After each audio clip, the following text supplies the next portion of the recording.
இந்த மாநாடு நடக்கிறதுக்கு வாய்ப்புகள் மிகவும் குறைவு தான்.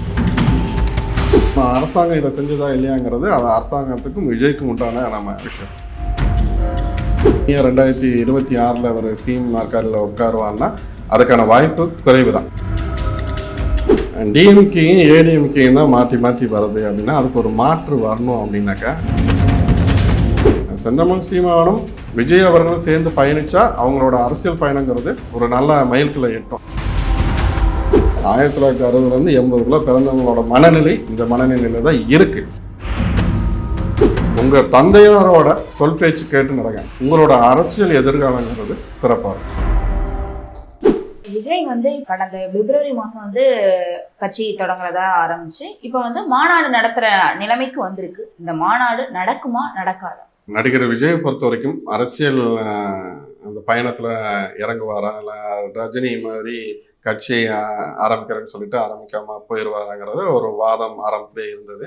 நம்ம இது ஆரம்பத்திலேயே நம்ம முதல் ஆளாக நம்ம என்ன சொல்லியிருந்தோம்னா கண்டிப்பாக விஜய் அவர்கள் கட்சி ஆரம்பிப்பார், அதுக்கு உண்டான பயணத்தை தொடர்வார் அப்படிங்கிற மாதிரி நம்ம சொல்லியிருந்தோம். நீங்கள் உங்களோட அரசியல் பயணங்கிறது ஓகே, நீங்கள் அதுக்கு என்ன ஏதோ காய் நகர்த்தலாம் நீங்கள் பண்ணுங்க. ஆனால் 2025 ஒரு பிற்பாதிக்கு அப்புறம் உங்களோட அரசியல் மாநாட்டை தொடங்குங்க. இல்லை 2025க்கு அப்புறம் நீங்கள் அதுக்கு உண்டான அந்த செயலை நீங்கள் செஞ்சீங்கன்னா உங்களுக்கு ஒரு நல்ல பெரிய அளவில் அது கை கொடுக்கும், பலனை கொடுக்கும் அப்படின்னு நம்ம சொல்லியிருந்தோம். ஒரு மாந்திரிகம்னா பின்ன என்ன நடக்கும், வருங்காலத்தில் என்ன நடக்கும் அப்படிங்கிறத நம்ம சொல்ல வேண்டிய கடமை. அதனால நம்ம சொன்னோம். இதுக்கு முன்னாடி நம்ம சொன்ன விஷயங்கள் நடந்ததுன்னா இது எல்லாமே நடந்தது. பாராளுமன்ற தேர்தல், சட்டமன்ற தேர்தல் நடந்தது. நம்ம விஜய் நம்ம பிடிக்கும், அதனால நம்ம அந்த ஒரு விஷயத்துல ஒரு சகோதரங்கிற அந்த ஒரு எண்ணத்துல நம்ம அந்த விஷயத்த சொன்னோம்.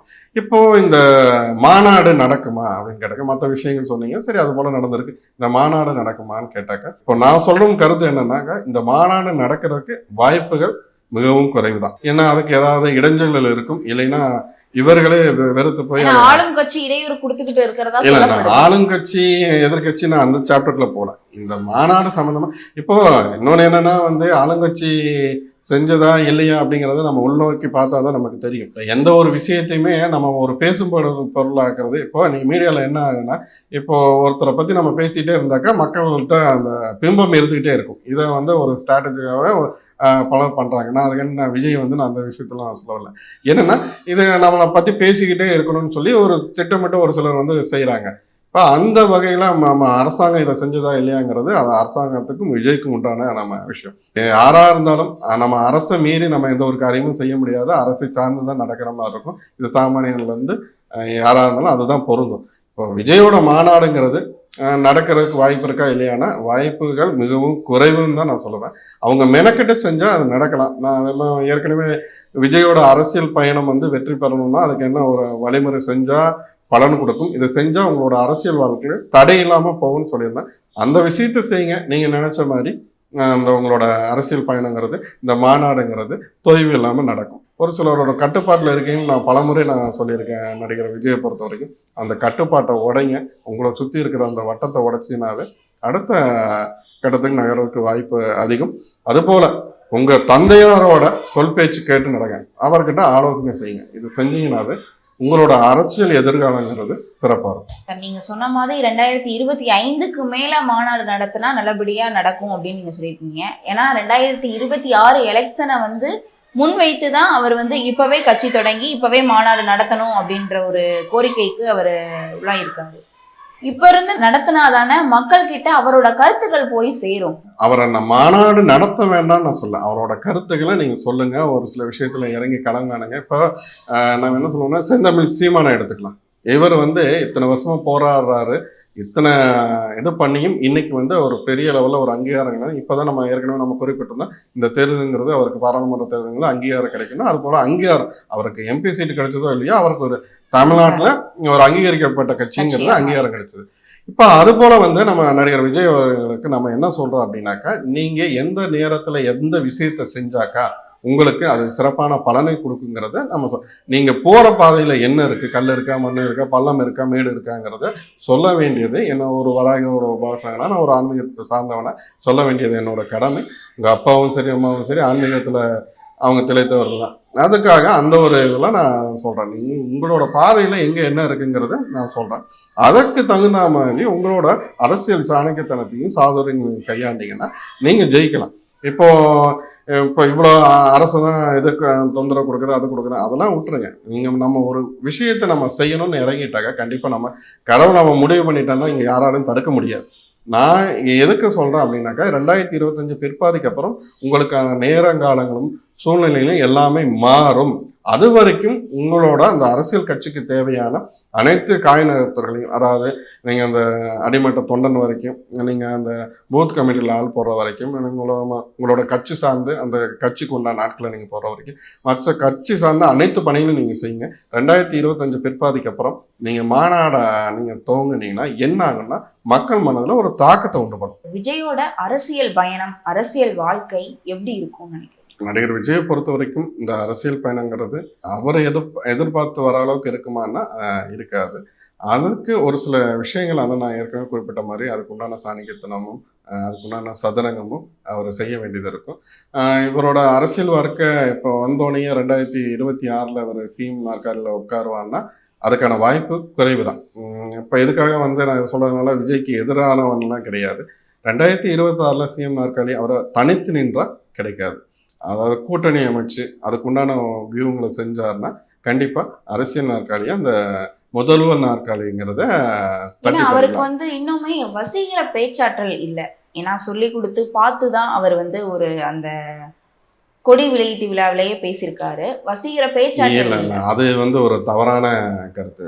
விஜய் கிட்ட பேச்சு திறமை இல்லையே, அதை பேசுறதுக்கு உண்டான திறமை இல்லைன்னா அதை ஏத்துக்க அரசியல் சம்பந்தமா பேசுறதுக்கு உண்டான ஞானம் இருக்கு. என்னன்னா அதை காட்ட வேண்டிய அதுக்கு தான் நான் சொல்றேன். நீங்க களத்துல இறங்குங்க. களத்துல உங்களை அங்க களத்துல நீங்க ஒரு போராளியா நின்னீங்கன்னா தான் மக்கள் மனதில் என்ன ஒரு அரசியல். இப்போ இன்னைக்கு செந்தமிழ் சீமானை பொறுத்த வரைக்கும் எப்படி ஒரு சின்ன குழந்தையிலேருந்து நம்ம தெரியும். இன்னைக்கு இருக்க காலகட்டத்தில் உள்ளவங்களுக்கு எல்லாருக்குமே சீமானா யார் அப்படிங்கிறது நம்ம தெரியும். அந்த மாதிரி நீங்கள் களத்தில் இறங்குங்க. நீங்கள் ஒரு பிம்பமாகவே இருக்க வேண்டாம். இன்னைக்கு எல்லாருமே ஜொலிச்சுறது கிடையாது. திரைப்பிம்பம் இறங்கினோடனே நம்ம எல்லாருமே எம்ஜிஆர் ஆகணும்னு நினைக்கிறாங்க. இங்கே எல்லாருமே எம்ஜிஆர் ஆக முடியாது. ஏன் நம்ம விஜயகாந்த் அவர்களுக்கு இல்லாத அந்த ஒரு ஜனவசியமாக யாருக்கு வந்துட போகுது? நான் ஒரு நாள் அவரோட பாதை எப்படி போயிடுச்சு. அது போல தான் நம்ம என்ன சொல்கிறோம், இதை நீங்கள் சரியாக பயன்படுத்தி இந்த இலக்கை அடையுங்க. உங்களோட இலக்கை அடையணும்னா இதை செய்யுங்க அப்படின்னு தான் நம்ம சொல்கிறோம். அதை விட்டுட்டு நம்ம அதில் வாதம் பண்ணுறதுக்கோ தர்க்கம் பண்ணுறதுக்கோ இவருக்கு பேச்சு திறமை இருக்கா இல்லையாங்கிறத விட செயல் நம்ம ஒரு விஷயத்த இதை நம்ம செய்வாருங்கிற ஒரு நம்பிக்கையை மக்கள் மனதில் விதைங்க. அதுதானே வேணும். இப்போ இவர் வந்தாருன்னா இந்த விஷயத்த செய்வார் அப்படிங்கிற அந்த மக்கள் மனதில் நம்ம விதைச்சாதான். இப்போ நம்ம கலைஞர் ஐயாவை எடுத்துக்கோங்க. அவரோட தேர்தலில் என்ன ஒரு விஷயத்த செஞ்சார் அப்படின்னாக்கா, இந்த எல்லார் வீட்லேயும் இந்த டிவி வாங்குறங்கிறது ஒரு பெரிய விஷயம். எல்லார் வீட்டுக்கும் என்ன சொன்னார், இலவச கலர் டிவின்னு. அது எவ்வளோ பெரிய தாக்கத்தை கொடுத்துச்சு. அதே மாதிரி கொடுத்தாங்க, அதை நம்ம இல்லைன்னு நம்ம சொல்ல முடியும். அந்த மாதிரி மக்களுக்கு தேவை என்ன? இப்போ இன்னைக்கு அடித்தட்டு மக்களுக்கு அவனுக்கு என்ன தேவை? 300 ரூபா இருந்த சிலிண்டர் இன்னைக்கு 1000 ரூபா வரைக்கும் ஆயிடுச்சு. அந்த 1000 ரூபா 300 ரூபா செலவு பண்ணி அந்த ஒரு சிலிண்டர் வாங்க முடியாத நிலைமையில எத்தனை குடும்பம் இருக்கும்? 300 ரூபா இருந்த காலகட்டத்திலேயே அதை வாங்க முடியாமல் பல குடும்பம் சிரமப்பட்டிருக்கு. அந்த மாதிரி அவங்களோட துயரத்தொடக்கு இன்னைக்கு ஒருத்தர் 100 ரூபா இருந்தால் தான் ஒரு பெட்ரோல் அடிக்கிறதுக்கு வழி இல்லாமல் போகுது.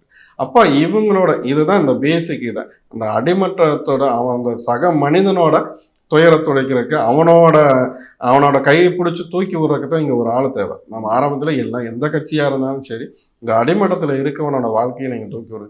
நீங்கள் தொழிலதிபர் இருக்கிறதுக்கு நீங்கள் உறுதுணையாக இருக்கிறத விட இந்த சக மனிதனுக்கு உறுதுணையாக இருங்க. இப்போ நம்ம விஜயா இருந்தாலும் சரி, செந்தமிழ் சீமானா இருந்தாலும் சரி, மற்ற எந்த கட்சியாக இருந்தாலும் சரி, நம்ம சொல்கிற ஒரே கருத்து தான். இங்கே பேசிக்காக ஒரு விஷயம், ஒரு வீட்டுக்கு என்ன தேவை? இந்த சிலிண்டர் இங்கேருந்து தான் ஆரம்பமாகுது. அவனுக்கு அடுத்து தான் அவனோட தொழிலுக்கு அந்த பெட்ரோல். இந்த 2 விஷயத்தையும் ஒரு கான்ஸ்டண்ட்டாக ஒரே இலக்கில் இருந்தது.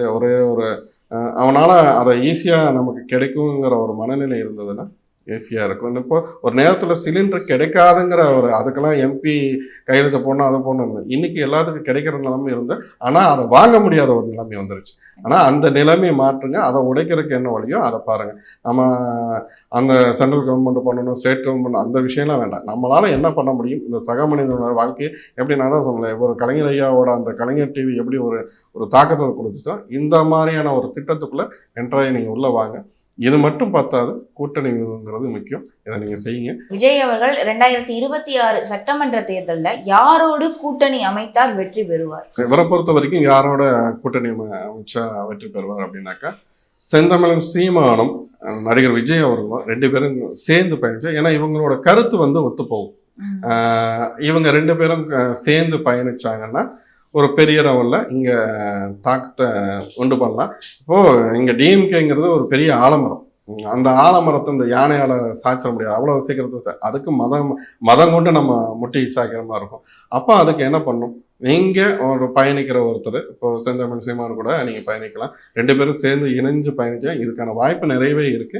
இப்போ இல்லைங்கிறது மீடியால நிறைய விஷயம் பேசிட்டு இருக்காங்க. ஆனா இந்த சேர்ந்து பயணிச்சிங்கன்னா இப்போ இப்போ பக்கத்துல நாளைக்கு கிடைக்க ஒரு விஷயத்த நீங்க ஒரு 40 வருஷம் கழிச்சு நீங்க அதை அறுவடை பண்ணி என்ன பிரயோஜனம்?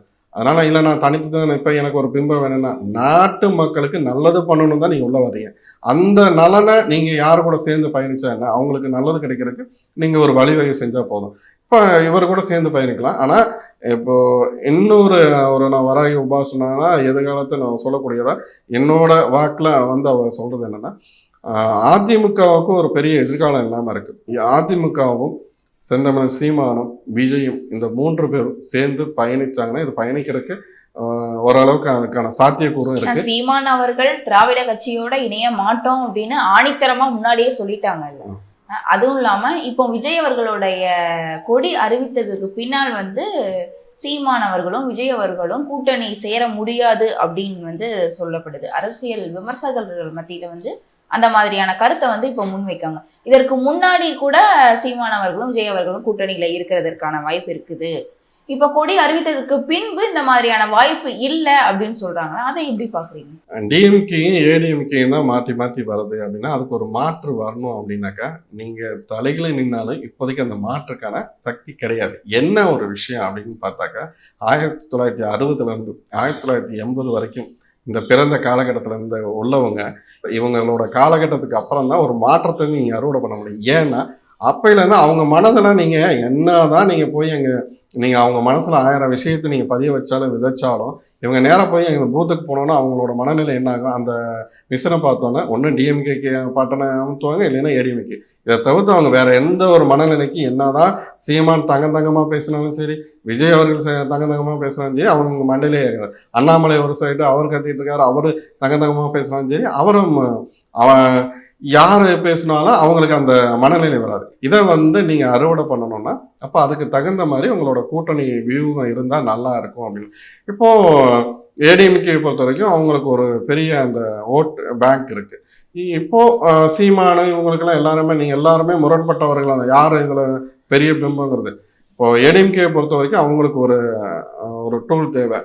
அதே போல் சீமானாக இருந்தாலும் சரி, இவர் விஜயா இருந்தாலும் சரி, உங்களோட 2 பேரோட கொள்கை என்ன?